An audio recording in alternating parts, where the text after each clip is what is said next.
Continuamos hoy nuestro estudio en este libro de Esther y llegamos al capítulo 8. En nuestro programa anterior vimos que las circunstancias habían cambiado completamente. Había salido un decreto del rey que la nación de Israel tenía que ser destruida, pero Dios, por medio de su providencia, había colocado en el trono, al lado del rey, a una hermosa reina. Ahora esperamos que usted no trate de discutir el asunto de que esto era la voluntad de Dios. La voluntad de Dios para esta gente era que ellos regresaran a su propia tierra. Ellos estaban operando ahora por la providencia de Dios. Y muestra que Dios puede prevalecer, puede dominar, cambiar las cosas muchas veces. Y usted y yo, amigo oyente, debemos estar agradecidos por eso, porque Él interviene muchas veces a nuestro favor para que podamos llevar adelante su propio plan y propósitos, cuando usted y yo estamos fuera de la voluntad de Dios. De modo que este hombre Amán, el que había hecho ese decreto de destruir a los judíos, muere en la misma horca que había construido para ahorcar a Mardoqueo. Él muere ahorcado en ese lugar. Pero algo que debemos notar, amigo oyente, es que el decreto que se había dado no ha sido cambiado. La nación de Israel todavía va a ser exterminada en la fecha establecida. Esa es la parte de la ley de los medos y los persas, y hablando claramente, no puede ser cambiada. No existe ninguna forma de poder cambiarla. Eso es algo que necesitamos reconocer porque es un verdadero problema el que tenemos ante nosotros. ¿Cómo pues será resuelto? Veamos lo que nos dice aquí el primer versículo del capítulo 8 de Esther. El mismo día, el rey Asuero dio a la reina Esther la casa de Amán, enemigo de los judíos, y Mardoqueo vino delante del rey, porque Esther le declaró lo que él era respecto de ella. Ahora, por primera vez, Esther da a conocer que Mardoqueo era su padre adoptivo. Él era el mismo hombre que no se había querido inclinar ante Amán y por quien se promulgó este decreto, al comienzo de este estudio. Este hombre era el padre adoptivo de Esther, quien la había criado desde su temprana edad. Ahora, el versículo 2 de este capítulo 8 de Esther dice, «Y se quitó el rey el anillo que recogió de Amán, y lo dio a Mardoqueo, y Esther puso a Mardoqueo sobre la casa de Amán». Parece que este rey era muy liberal en el uso de su anillo, algo que es muy importante, ya que con él se podía sellar cualquier ley, como la que se dio a conocer por medio de Amán para destruir a la nación de Israel. Ahora el rey le entrega el anillo a Mardoqueo. Bien, pensamos que ahora está en buenas manos, pero el rey parece no tener mucho cuidado en la forma como pasa a Mardoqueo este anillo que tiene su firma grabada. Leamos el versículo 3 ahora. Volvió luego Esther a hablar delante del rey, y se echó a sus pies, llorando y rogándole que hiciese nula la maldad de Amán Agageo, y su designio que había tramado contra los judíos. Como usted puede apreciar aquí, amigo oyente, nada se había hecho para cambiar esto. En realidad, esto no puede ser cambiado y no será cambiado. Necesitamos reconocer esto aquí en esta parte en particular. No se puede cambiar ese decreto, y no será cambiado de ninguna manera. Ni siquiera el mismo rey lo podía hacer. Ya hemos visto esto antes, cuando se decidió quitar la reina Vasti. Ahora lo que el rey puede hacer es enviar otro comunicado, se puede poner en vigencia otro decreto. La nación de Israel puede aprovecharse de este nuevo decreto si lo creen. Ellos pueden aceptar este medio de salvación que el rey provee para ellos. Y notemos lo que nos dicen aquí los versículos 4 al 6 de este capítulo 8 de Esther. Entonces el rey extendió a Esther el cetro de oro, y Esther se levantó y se puso en pie delante del rey y dijo, «Si place al rey, y si he hallado gracia delante de él, y si le parece acertado al rey, y yo soy agradable a sus ojos, que se dé orden escrita para revocar las cartas que autorizan la trama de Amán, hijo de Amedata Agageo, que escribió para destruir a los judíos que están en todas las provincias del rey. Porque, ¿cómo podré yo ver el mal que alcanzará mi pueblo? ¿Cómo podré yo ver la destrucción de mi nación?» Lo que ocurre aquí es que si no se hace algo, el juicio contra Amán no tiene ningún valor. Algo debe hacerse para poder salvar a esta gente. Y notemos lo que se nos dice en el versículo 7. Respondió el rey Asuero a la reina Esther y a Mardoqueo el judío, «He aquí yo he dado a Esther la casa de Amán, y a él han colgado en la horca por cuanto extendió su mano contra los judíos». Eso es bueno hasta ahora, pero eso no evita que la nación de Israel sufra las consecuencias de este decreto. Escuchemos lo que dicen los versículos 8 al 12 ahora. «Escribid pues vosotros a los judíos como bien os pareciere en nombre del rey, y selladlo con el anillo del rey, porque un edicto que se escribe en nombre del rey y se sella con el anillo del rey no puede ser revocado. Entonces fueron llamados los escribanos del rey en el mes tercero, que es Siván, a los 23 días de ese mes, y se escribió conforme a todo lo que mandó Mardoqueo a los judíos y a los sátrapas, los capitanes y los príncipes de las provincias que había desde la India hasta Etiopía, 127 provincias, a cada provincia según su escritura, y a cada pueblo conforme a su lengua, a los judíos también conforme a su escritura y lengua.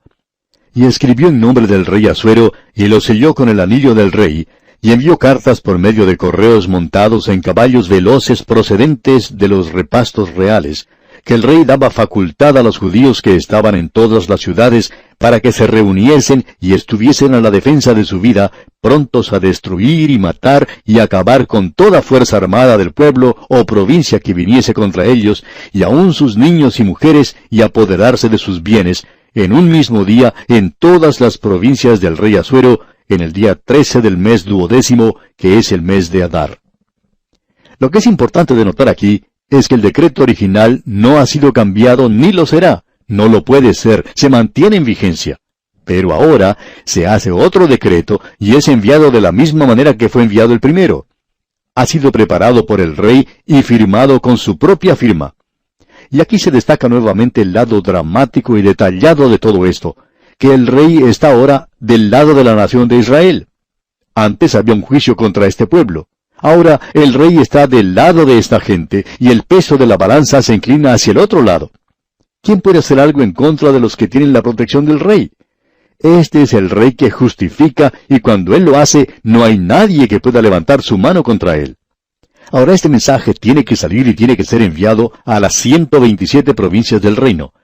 Nuevamente en la capital hay mucho que hacer en los asuntos del gobierno. Como ya hemos dicho, había muchos edificios dedicados al servicio del rey, y aquí tenemos a una gran compañía de gente dedicada a la tarea gubernamental. Ellos tenían muchos problemas en esos días, ya que en cada provincia se hablaba un idioma diferente, y aún allí había muchas tribus que hablaban otros idiomas y dialectos, o sea que era una zona muy políglota. Por tanto, para poder hacer esto en la capital, ellos tenían que conocer a las personas que hablaban esos idiomas en esa zona y buscarlos para que ellos pudieran traducir lo que el rey había dicho en el idioma persa, o cualquier idioma que hablaran en la capital, creemos que era persa, y traducir todo eso, como dijimos, a los idiomas de las diferentes tribus. Y esta era una gran tarea. Los escribas entonces eran llamados para realizar esa labor, como lo hicieron en la oportunidad anterior. Cada escriba hacía una copia del decreto que ha salido de parte del rey. Y ahora, como dijimos, el rey está del lado de los judíos. Antes, el decreto había sido un juicio contra ellos. Ahora, la gente es informada que pueden ser reconciliados y que pueden creer al rey en esta ocasión y que pueden ser salvos. Ese es el mensaje. Nuevamente entonces se hace copias y se envían por medio de mensajeros que salen de esos grandes edificios. Los dromedarios, los camellos y las mulas están a las puertas y los mensajeros parten con sus mensajes. Salen de la capital dirigiéndose a las diferentes zonas que se les había asignado. En esta ocasión, el mensaje que ellos llevan es diferente. Este mensaje se transmite a través de todo el reino. Va hasta los mismos confines del reino. Los judíos lo pueden creer, así como también el resto de la gente. Son buenas noticias.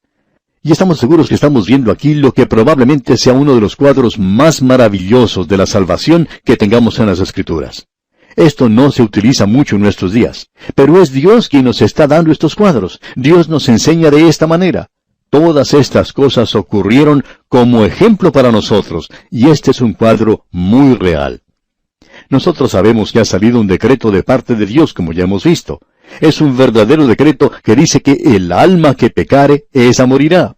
Uno no puede señalar a algunos borrachos o a algunos criminales y decir, bueno, eso es para ellos. No, amigo oyente, Él está hablando de usted, y está hablando de mí, porque dice, el alma que pecare, esa morirá. Y también dice, por cuanto todos pecaron y están destituidos, o sea, no pueden alcanzar la gloria de Dios. No hay justo ni aun uno, porque la justicia del hombre es como trapo de inmundicia delante de él. Y Dios no nos puede salvar por nuestra perfección, porque no la podemos ofrecer. Tampoco nos puede salvar por la imperfección, porque Él no puede rebajar sus normas. De modo que este decreto ha salido de Dios. Este decreto ha salido del mismo trono, informando a la humanidad que todos nosotros pertenecemos a una raza perdida, y esa es la situación en la cual toda la humanidad se encuentra en el día de hoy. Ese es el problema con la familia humana. A nosotros nos gusta decir que el problema está por aquí o por allá o en algún otro lugar, que está en la ciudad capital o en la iglesia o en la familia o quizá en el individuo o el partido político o la nación vecina. Pero, amigo oyente, el problema está en su mismo corazón. Del corazón es de donde proceden todos los malos pensamientos. Todo eso sale tanto de su corazón como del mío. Y este mundo está sufriendo de esta clase de contaminación en la actualidad. No son los ríos o el aire, sino el corazón del hombre lo que en realidad está contaminado. Ahora Dios va a juzgar. El mismo trono ha enviado este juicio al mundo, que todos están perdidos, y eso no es algo muy agradable. En realidad, a muchas personas no les gusta oír esto, y hay muchas iglesias que en el día de hoy se han transformado en iglesias liberales porque ellas no dicen que el hombre es pecador. Opinamos que el liberalismo en las iglesias tiene como base la debilidad, y la debilidad es esta: el que ocupa el púlpito no tiene el valor suficiente de ponerse de pie y decirle a la gente que son pecadores y que necesitan un Salvador. A los hombres les gusta más bien ser halagados en el día de hoy. A la gente no le gusta oír que se le diga que son pecadores, pero gracias a Dios que otro decreto ha salido del trono de Dios. El decreto es: reconciliaos pues con Dios. Y nosotros somos embajadores en este mundo en la actualidad. Un embajador en un país quiere decir que está representando a su propio país y que el potentado a quien representa es aún un amigo. Y Dios en estos días es amigo del hombre. Usted no tiene que hacer nada para reconciliar a Dios. Él ya lo ha hecho. El Señor Jesucristo murió por usted. ¿Qué puede agregar usted a lo que Cristo ha hecho?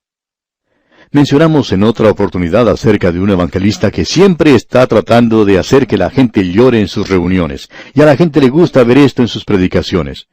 Él piensa que ellos tienen que derramar muchas lágrimas y que debe haber arrepentimiento. Y uno le puede preguntar, ¿cuántas lágrimas son necesarias para ablandar el corazón de Dios? A lo cual él dirá que eso es ridículo, y se pone a discutir sobre el asunto. No creemos que sea necesario derramar lágrimas. El corazón de Dios ya es lo suficientemente tierno. Uno no puede hacer nada para ablandarlo más. El Señor Jesús hizo eso por nosotros. Y ahora nosotros podemos decir, si Dios es por nosotros, ¿quién contra nosotros? Nadie, amigo oyente, nadie. Él está a nuestro lado, Él está con nosotros. El decreto que hoy se publica es el siguiente: cree en el Señor Jesucristo y serás salvo. Después de creer en Él, y únicamente si hace eso, entonces puede ser salvo. Y eso es lo que esta gente tenía que hacer. Todo lo que ellos tenían que hacer era creer en el decreto del Rey de que Él estaba ahora de parte suya. Él los iba a proteger y eso iba a conquistar a los demás. Usted puede apreciar, amigo oyente, que cuando Dios salva, Él salva a los pecadores. Él tiene una forma de salvar a los pecadores. Usted no es lo suficientemente bueno como para ir al cielo. Usted y yo tampoco podemos llegar a ser lo suficientemente buenos como para hacerlo. Por tanto, Él tiene que obrar en nosotros tenemos que acercarnos y aceptar la salvación que Él nos da como un manto de justicia que es perfecto y que es Cristo. Nosotros estamos en Cristo, y cuando usted, amigo oyente, está en Cristo, usted no puede mejorar eso, porque eso ya es algo maravilloso en sí mismo.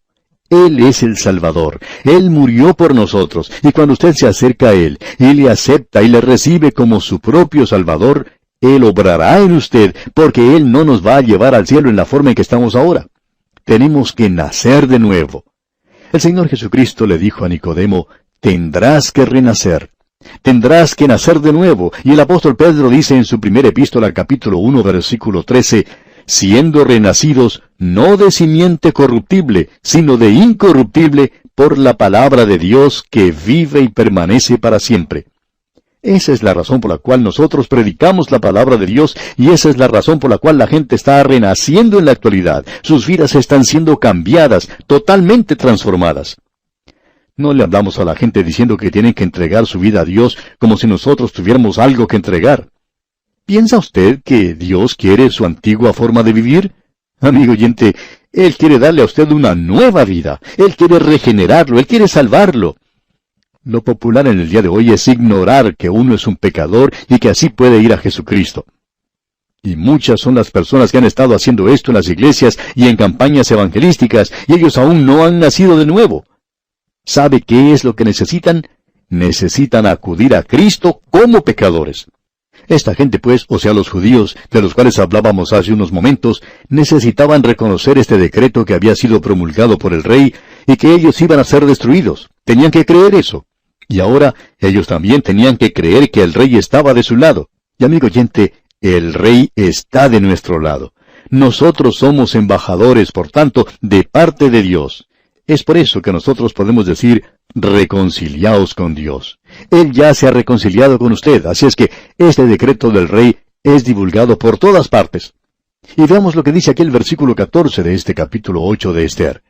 Los correos, pues, montados en caballos veloces, salieron a toda prisa por la orden del rey, y el edicto fue dado en Susa, capital del reino. Ahora, en la única ocasión cuando es necesario hacer las cosas deprisa, es cuando se hace referencia a la salvación. La palabra de Dios dice, si oyereis hoy su voz. Y en este mismo momento hay muchas personas que están escuchando este programa, y no estamos tratando de asustar a nadie, pero amigo oyente, esta puede ser la última oportunidad que usted tenga de aceptar a Cristo. Así es que la palabra de Dios le dice, he aquí ahora el tiempo aceptable, he aquí ahora el día de salvación. ¿Es esta la única vez que Dios quiere que usted se apresure a hacer algo, amigo oyente, y quiere que se dé prisa para ser salvo? El versículo 15 dice, y salió Mardoqueo de delante del rey con vestido real de azul y blanco, y una gran corona de oro, y un manto de lino y púrpura. La ciudad de Susa entonces se alegró y regocijó. Esto es muy diferente al cilicio y a las cenizas que vimos anteriormente. Usted sabe que es maravilloso el ser salvo. Esto es lo único que puede brindarle gozo a su vida, amigo oyente, o sea, el ser salvo. Quizá usted pueda ir a un club nocturno, y me dicen que uno puede gastar grandes cantidades de dinero en solo una noche en esos lugares. Y posiblemente usted pase un buen tiempo, es decir, si usted es una persona que no es creyente, puede pasar un buen tiempo porque se puede emborrachar y puede ver el show y comer como un glotón. Pero tiene que reconocer que a la mañana siguiente no va a tener un buen tiempo, se va a sentir bastante mal. Y en todo esto usted no va a conocer el verdadero gozo. Pero si usted se acerca a Cristo Jesús, entonces sí encontrará el gozo verdadero. Y dice el versículo 16, y los judíos tuvieron luz y alegría, y gozo y honra. Esto es lo que Dios le ofrece a usted, amigo oyente, en este día. Luz. Jesucristo es la luz del mundo. Y alegría y gozo y honra.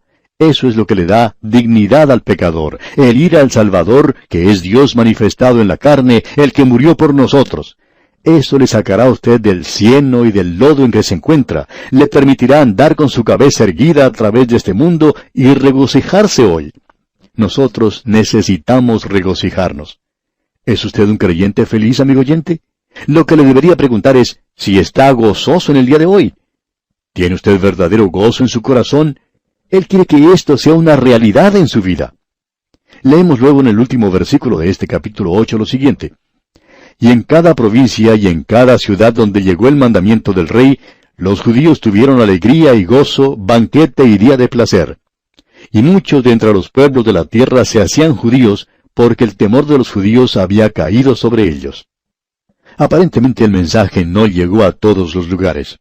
Y esto es triste porque podemos imaginarnos, como dijimos al comienzo, que quizá 1 millón de judíos pueden haber muerto en esta oportunidad porque el método de comunicaciones de ellos no era como los modernos. Ellos no lo podían anunciar por medio de la radio. Usted y yo, amigo oyente, debemos darle gracias a Dios por este maravilloso medio que es la radio, por el cual se puede proclamar el mensaje de Dios a todas partes. Y bien, aquí vamos a detenernos por hoy. En nuestro próximo programa daremos comienzo al estudio del capítulo 9 de este interesantísimo libro de Esther. Confiamos que la forma providencial como Dios obra en favor de los suyos le haya alentado a confiar mucho más en el Señor. Hasta encontrarnos de nuevo en este mismo punto del dial, deseamos a usted la inigualable protección del Señor en su vida.